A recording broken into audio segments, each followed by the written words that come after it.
بسم الله الرحمن الرحيم. اللهم صل وسلم وبارك على سيدنا محمد وعلى اله وصحبه وسلم. ازيكم يا حبايبنا في كل مكان؟ عاملين ايه يا رب تكونوا دايما بالف خير. نصلي على رسول ونذكر الله، الا بذكر الله تطمئن القلوب. اللهم استرنا فوق الارض وتحت الارض ويوم العرض عليك. طبعا لسه 50 يوم عن رمضان، كل سنه وانتم طيبين.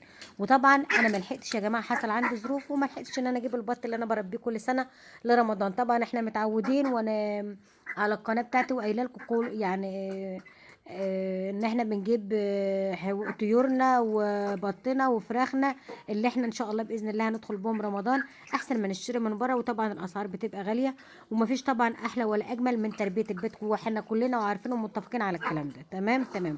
طب 50 يوم يا ام احمد 50 جنيه، 50 يوم يا ام احمد يعملوا معايا ايه او اجيب ايه؟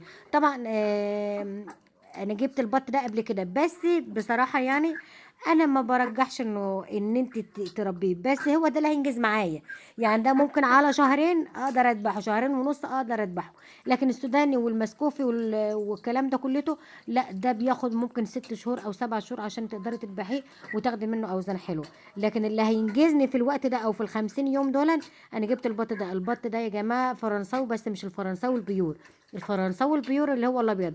ده فرنساوي، هو البط كبير وبقى حجمه كبير، بس بياكل بطريقه صعبه جدا.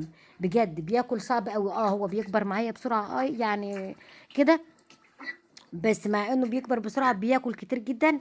وكمان اما بتيجي تذبحيه بيبقى عليه كميه دهون وجلد صعبه جدا، حتى لو في لحمه. يعني حتى لو في لحمه برضو، بس عليه كميه سمانه فظيعه يعني بجد. لكن انت لما بتيجي تذبحي السوداني او المسكوفي بيبقى ناشف، ما بيبقاش فيه كم السمانه والجلد والدهن اللي بيبقى موجود في البط ده. زي ما قلت لكم طبعا انا ما لحقتش، فما فيش قدامي الا ده اللي اقدر ان انا يعني ايه اربيه ويلحق معايا. تمام تمام. بس زي ما قلت لكم نصيحه مني، اللي مضطر يجيبه، اللي مضطر بس. لكن عملت حسابك وكنت جايبه بطك من بدري عن كده وكنت مظبطه حالك، خلاص تمام ما فيش فيها مشكله.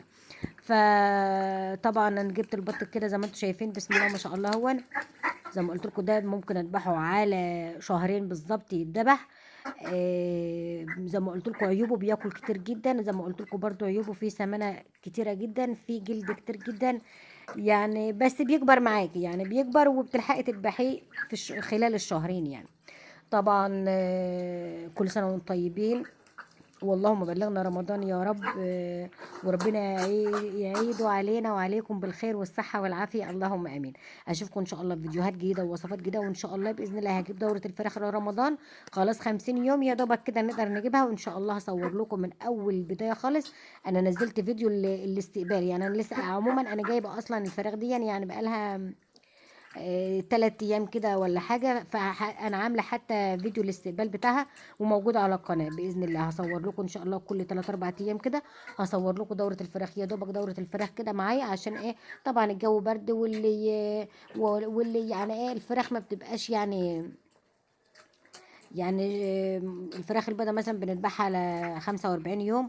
ممكن عشان الجو برد تتأخر معاكي شوية.